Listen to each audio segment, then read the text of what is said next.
Hello अस्सलाम वालेकुम दोस्तों। तो यार क्या हाल है। आज की इस वीडियो में हम वैलिड और इनवैलिड आर्ग्यूमेंट का देखेंगे कि किस तरीके से आप जो है इनको डिफरेंशिएट कर सकते हो।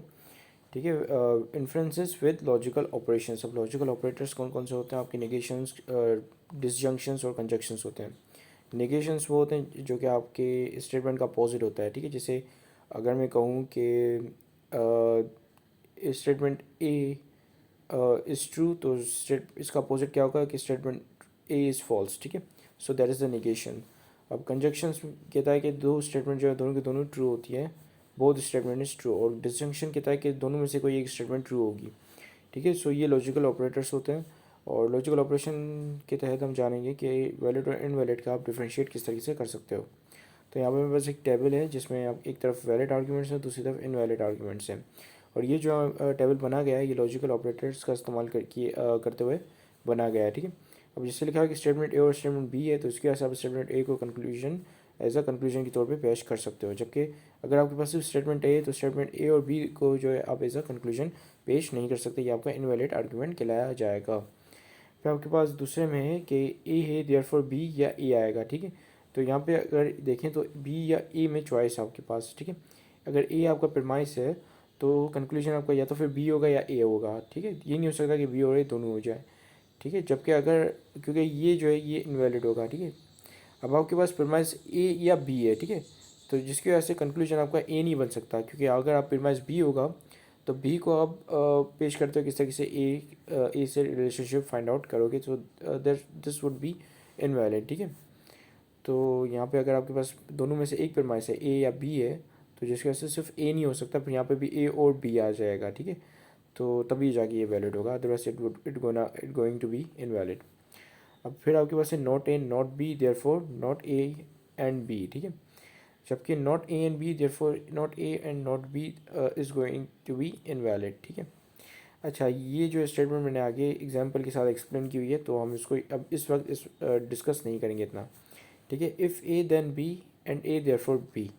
ठीक है। फिर आपके पास देखें ये वैलिड होगा। ठीक है। क्योंकि अगर ए है फिर बी आएगा, ए है देयरफॉर बी, अगर ए है तभी बी आ रहा है। ठीक है। क्योंकि ए जो बी जो है वो डिपेंड करता है ए पर, तो जिसकी वजह से ए है तो बी आ रहा है। ठीक है। अब यहाँ पे देखें if A then B, A B जो है वो ए पे डिपेंड करता है। अब यहाँ पे आगे क्या लिखा है कि बी देयरफॉर ए। अब बी जो है वो ए पे डिपेंड करता है, ए बी पे डिपेंड नहीं करता। ठीक है। तो जिसकी वजह से ए आएगा तब बी आ सकता है। अगर बी आ रहा है तो उसका मतलब ये नहीं कि ए आएगा, क्योंकि ए डिपेंड नहीं करता, ए इंडिपेंडेंट है। ठीक है। सो इसकी वजह से ये आर्ग्यूमेंट इनवैलिड कहलाया जाएगा। अब फिफ्थ वाली लाइन को भी मैंने आगे डिटेल में एक्सप्लेन किया हुआ है। If A then B and not B therefore not A. ठीक है। ये सिमिलर है आपकी फोर्थ वाली लाइन से। तो चलें अब इसको एग्जांपल के साथ समझते हैं। अब यहाँ पे अगर आप देखें ये थर्ड वाली लाइन है। ठीक है। सो थर्ड वाली लाइन क्या थी? थर्ड वाली लाइन थी कि नॉट ए नॉट बी। ठीक है। नहीं, ए नहीं है, बी नहीं है, देयरफॉर दोनों नहीं है। ठीक है। अब ये क्या कहता है आर्ग्यूमेंट? पहला वाला हम यहाँ पे हम देख रहे हैं कि Ahmed does not live in this building. ठीक है। ये ए आपका, not A, and Asher does not either. ठीक है। ये बी आपका। ठीक है। फिर लिखा होगा देयरफॉर अहमद, ये ए आपका Ahmed, and Asher both does not live in this building. ठीक है। तो अगर आप देखें तो ये आर्ग्यूमेंट इससे मैच कर रहा है। ठीक है। दोनों लिव नहीं करते इस बिल्डिंग के अंदर, क्योंकि ये क्या बता रहा है कि ए भी लिव नहीं करता, बी भी लिव नहीं करता, यानी कि अहमद भी जो है वो उस बिल्डिंग में लिव नहीं करता, अशर भी उस बिल्डिंग में लिव नहीं करता, जिसकी वजह से वो दोनों इस बिल्डिंग में लिव नहीं करते हैं। ठीक है। तो ये वाली आपकी आर्ग्यूमेंट यहाँ पे वैलिड कहलाई जाएगी।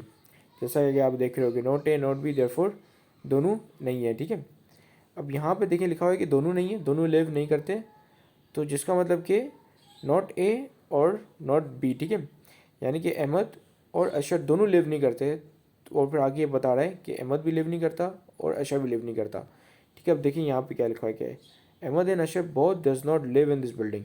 अब यहाँ पे एक दूसरा सिग्नल आपको ये मिल रहा है कि अहमद और अशर बोथ दोनों नहीं रहते, लेकिन दोनों में से कोई एक रह सकता है। ठीक है। तो दोनों में से कोई एक रह सकता है, लेकिन आगे कंक्लूजन प्रमाइस आपको क्या सिग्नल दे रहा है कि दोनों नहीं रहते, दोनों में से कोई एक रह सकता है। लेकिन आगे कंक्लूजन आपको बता रहा है कि अहमद भी नहीं लिव करता वहाँ पे और अशर भी लिव नहीं करता, जबकि प्रमाइस आपको ये पॉसिबिलिटी दे रहा है कि हाँ, अशर या अहमद दोनों में से कोई एक लिव कर सकता है उस बिल्डिंग के अंदर। लेकिन कंक्लूजन बोल रहा है कि भाई दोनों, ना अहमद करेगा ना लिव उस बिल्डिंग में, ना अशर करेगा, ठीक है। सो आप देखेंगे कंक्लूजन जो है आप फॉलो नहीं कर पा रहा अपने प्रमाइस से, ठीक है।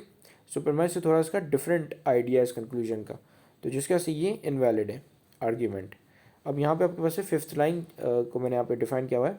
सो फिफ्थ लाइन पहले देख लेते हैं क्या क्या है। फिफ्थ लाइन क्या थी, फिफ्थ लाइन, ठीक है। सो फिफ्थ लाइन थी कि इफ़ ए देन बी, ठीक है। इफ़ अगर ए है तो बी आता है, नॉट बी अगर बी नहीं होगा तो ए भी नहीं होगा, ठीक है। तो ये आपका वैलिड होगा, ठीक है। अब यहाँ पे क्या बता रहा है कि इफ़ ए देन बी, अगर ए है तो बी आएगा, ठीक है। नॉट ए, अगर ए नहीं है तो बी भी नहीं है, ठीक है। अब देखें इस पे, यहाँ पे फिफ्थ वाले पे कि if Ahmed live in this building so does the usher, ठीक है। अगर अहमद लिव करता है इस बिल्डिंग में तो अशर भी लिव करता है उस पर। अब कह रहा है कि अब देखें अहमद जो है वो इंडिपेंडेंट है जबकि अशर डिपेंडेंट है। अहमद लिव करेगा इस बिल्डिंग में तो अशर लिव करेगा। अब यहाँ पे क्या लिखा है, Ahmed does live in this building. अगर अहमद वाकई में इस बिल्डिंग में लिव करता है तो अशर भी उसी बिल्डिंग में लिव कर रहा होगा, ठीक है। सो ये क्या है, ये वैलिड है। अब यहाँ पे देखें कि दूसरा क्या लिखा होता है, यहाँ पे उसको मिटा लेते हैं। अब यहाँ पे लिखा होता है कि इफ़ ए देन बी, ठीक है, not A therefore not be, ठीक है। इफ़ ए इंडिपेंडेंट है, बी डिपेंड करता है ए पे, ठीक है। अगर ए नहीं होगा तो बी भी नहीं होगा। और यहाँ पे क्या था आपके पास,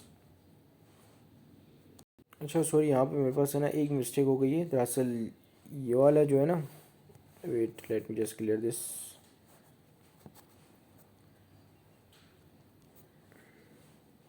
ये दरअसल ये वाला जो है ना, ये वाला वैलिड है। मैंने गलती से ये वाली लाइन जो यहाँ लिख ली है और ये जो है मैंने यहाँ लिख लिया है। तो ये वाला वैलिड है और ये वाला इनवैलिड है, ठीक है। सो अब क्या है कि अब यहाँ पे नीचे देखें कि if Ahmed live in this building so does the usher, ठीक है। सो अगर अहमद लिव कर रहा है इस बिल्डिंग में तो अशर भी लिव करता है, ठीक है।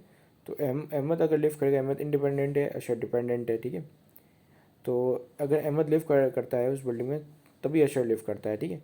अगर अशर लिव करता है उस बिल्डिंग में तो अहमद वहाँ पे लिव क्यों करेगा, क्योंकि अहमद तो इंडिपेंडेंट है, ठीक है। सो ये जो आपका इनवैलिड आर्ग्यूमेंट कहलाएगा। और इसी के साथ ये वीडियो कंप्लीट होती है। Thank you for watching this video. Have a great day and अल्लाह हाफिज़।